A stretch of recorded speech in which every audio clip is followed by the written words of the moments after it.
যোগমায়ার ছায়া স্বরূপিণী হচ্ছেন মহামায়া এই জগতে। তো যাই হোক, এইভাবে এই মহামায়ার সংসারে আমরা রয়েছি। এই মহামায়ার সংসারে তারাই আসছে, তারা আসছে এই রূপে ব্রহ্মাণ্ড ভরি। চৈতন্য কৃষ্ণদাস কবিরাজ গোস্বামী বলছে, এই রূপে ব্রহ্মাণ্ড ভরি অনন্ত জীবগণ 84 লক্ষ জনিতে করায় ভ্রমণ। তার মধ্যে মনুষ্য জাতি অতি অল্পতর, তার মধ্যে বৌদ্ধ পুলিন্দ সবর। হ্যাঁ, তার মধ্যে অনেকেই ধর্ম মানে, বেদ নিষিদ্ধ কর্ম করে, ধর্ম নাহি গণে। আজকে একটা ছেলে আমাকে বলছিল, মানে ইসকন যা সারা বিশ্বব্যাপী করছে, বাংলাদেশে যে কটা হিন্দু আছে আজকে ইসকন আছে, ইসকনের ছত্রছায়ায় আছে।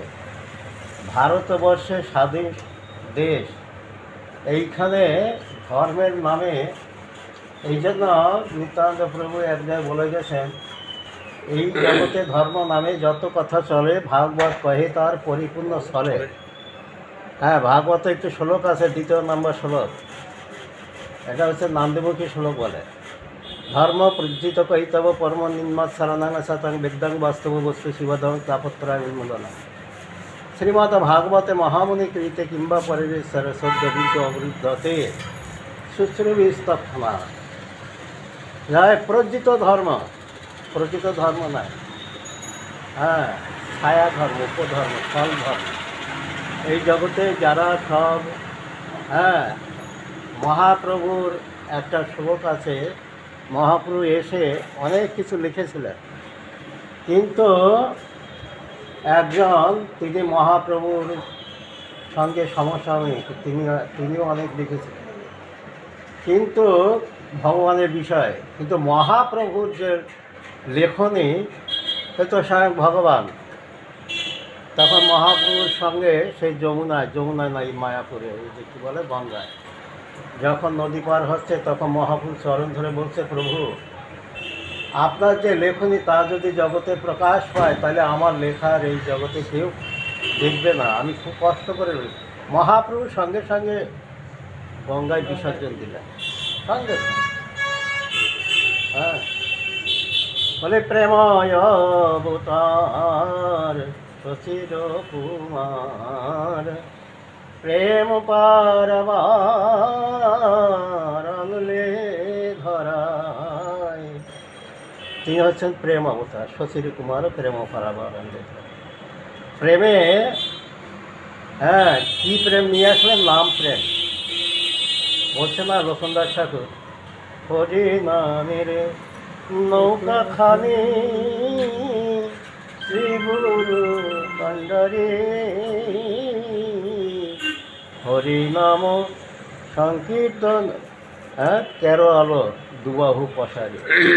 দেখবেন যাদের ওই যে পূর্ববঙ্গে বাড়ি ছিল, ওর নাম হচ্ছে বরিশাল, ফরিদপুর, হ্যাঁ, গুণ টানা নৌকা, বোম্বে টোম্বে গেলে দেখা যায়, পাল তুলে দিয়েছেন, 2 ধারে 2 উঁচু।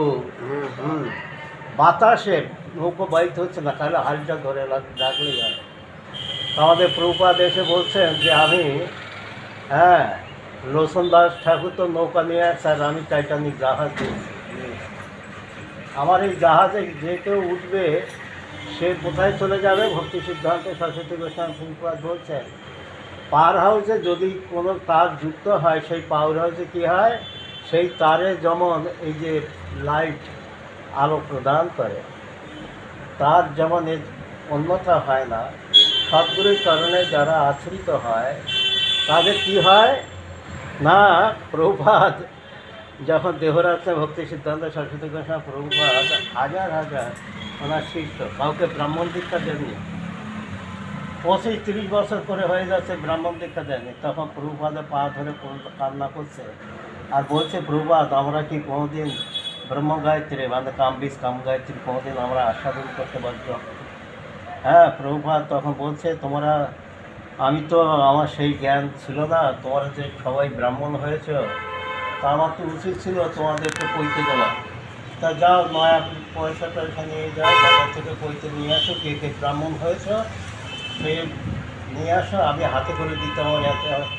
আমার এই জীবন সন্ধ্যাকালে আমার দিতে এত কষ্ট হয় না। তা কেউ আর যায় নাকি প্রভুবার যাকে তার মধ্যে কাজে দিতে পারে। তা প্রভুবার বলছে, শোনো, সব কিছু পার হচ্ছে, যুক্ত হওয়াটাই বড় কথা। ব্রাহ্মণ দীক্ষা সেবাটাই হচ্ছে, সেবার পরম পরাকাষ্ঠ হচ্ছে শ্রীমতী রাধা। আমরা সবাই রাধারানীর দাসী।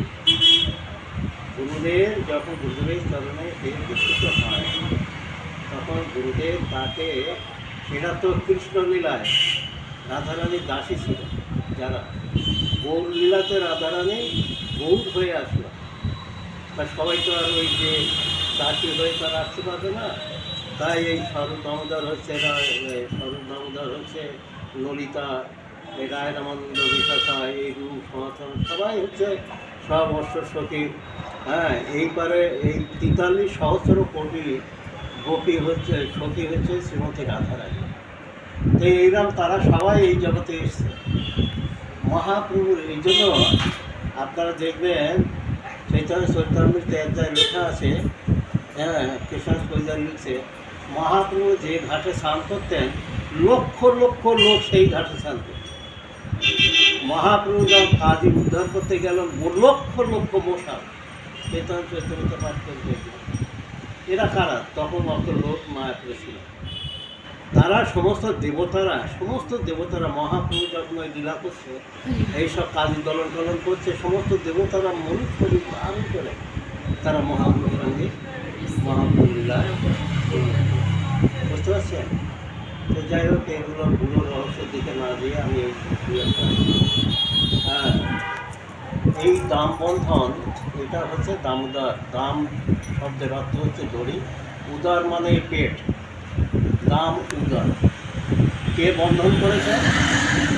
কি যশোদা? কিসের জন্য? কি দুষ্কর্ম করেছে? ছিল তাই? ও চুরি করে খেয়েছে? হ্যাঁ,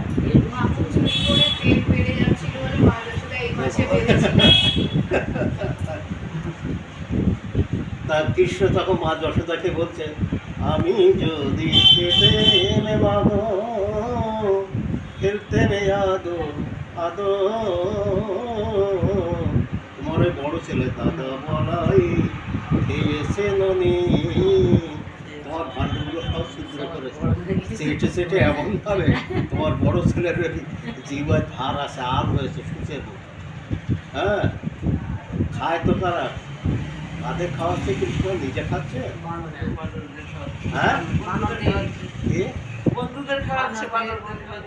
রামলীলাতে যখন সেতু বন্ধন রাম ধ্যান জ্ঞান, রামলীলাতে যখন সীতাকে উদ্ধার করতে গেছে লক্ষ লক্ষ বানর সবই।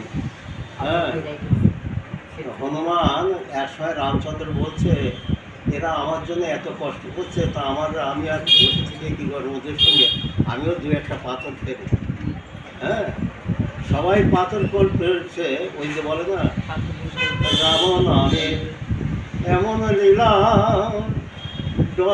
ডোবে ছোলা ফাঁসে শিলা ভাসছে। হ্যাঁ, ছোলা ডুবে যাচ্ছে, শিলা ভাসছে। তা রামচন্দ্র যেটা ফেলছে সব ডুবে যাচ্ছে। তো হনুমানকে বলছে, হনুমান, এই তোমরা যে শিলাগুলো বড় বড় পাহাড় এনে ফেলছো সবাই ভাসছে, তা আমি যেগুলো ফেলছি সব ডুবে যাচ্ছে কেন?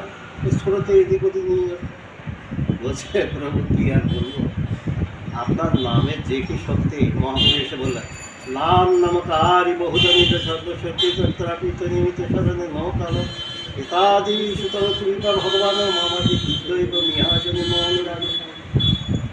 হ্যাঁ, এই রাম নামের যে কি শক্তি তা বর্ণন করতে গিয়ে বলছেন, আপনার সত্যভামা তুলাব্রত পড়েছেন তো ভাগবতে, ওখানে কৃষ্ণ একদিকে ওই যে সত্যভামা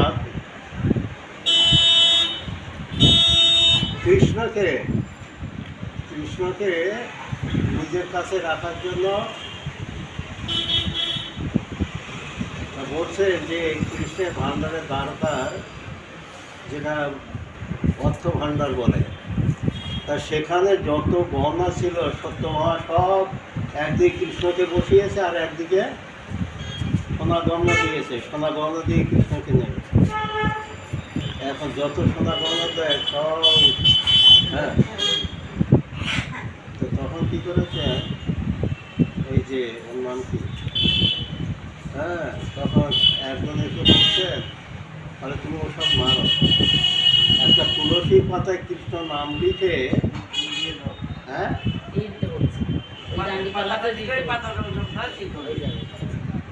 যেইমাত্র তুলসী পত্রের নাম লিখে এক পাল্লায় দিল আর কৃষ্ণকে এক পাল্লায় রাখলো, কৃষ্ণ একটা আকাশে উঠে গেল। আর এই তুলসী পাতা কৃষ্ণ নাম তখন একেবারে তাই বলছে নাম নমকার বহুত এইটা বুঝতে গেলে বলছেন কৃষ্ণ পুতনা নাকি মেরেছিল, নাকি পুতনা কদিনে বয়সে মেরেছিল? 7 দিনে, 7 দিনে কৃষ্ণকে মেরেছে। তো এই জন্য কৃষ্ণের যে কি শক্তি, সেটা কৃষ্ণ যে কি বস্তু, সেটা কৃষ্ণ নিজেই। এই যে কংসকে কুবলায় হাতি, আকাসুর বকাসুর পুতনাসুর, কত অসুর, হ্যাঁ, হ্যাঁ, রামধনু যেটা কৃষ্ণ হরধনু না দিয়ে শুনেছে ভাগবত পূর্বে থেকে, হরধনু 300 লোক না ধরলে সেটা কেউ উঁচু করতে পারে, হ্যাঁ, বাম হাত, তাই তো আবার বাম হাত দিয়ে কী করলে, হ্যাঁ, কৃষ্ণ অকুল যখন রথে করে যখন কৃষ্ণকে মারবার জন্য, যখন আর অসুর আর নেই আর পাচ্ছে না, তখন কৃষ্ণকে কী করে মারবে, তখন ওই যে রণক্ষেত্র তৈরি করলেন, ওটা হচ্ছে কংস। তা সেখানে কারা কিসের জন্য সেখানে কৃষ্ণকে মারবে, কাদের দিয়ে মারবে, ওই যে কুবলয় হাতি, গেটে কুবলয় হাতি রেখেছে, আর তারা চাদর মুষ্টি, তাই না, মল্লযুদ্ধ। তা কৃষ্ণকে যেইমাত্র কৃষ্ণকে নিয়ে আসছেন, হ্যাঁ, ওদিকে রাধারানীর সমস্ত এত সখী রথের সেই রাস্তায় এত সখী শুয়ে পড়েছে যে তুমি যদি ব্রজ ছেড়ে চলে যাও, তুমি কি আর কোথায় যাচ্ছ? মথুরাপুরে। আর আমাদের মতো কত সুন্দরী যে সেখানে রয়েছে মধুপুরে, সেখানে যখন তুমি কংসকে তুমি আগে এটা নিশ্চিত, তখন তো তুমি যে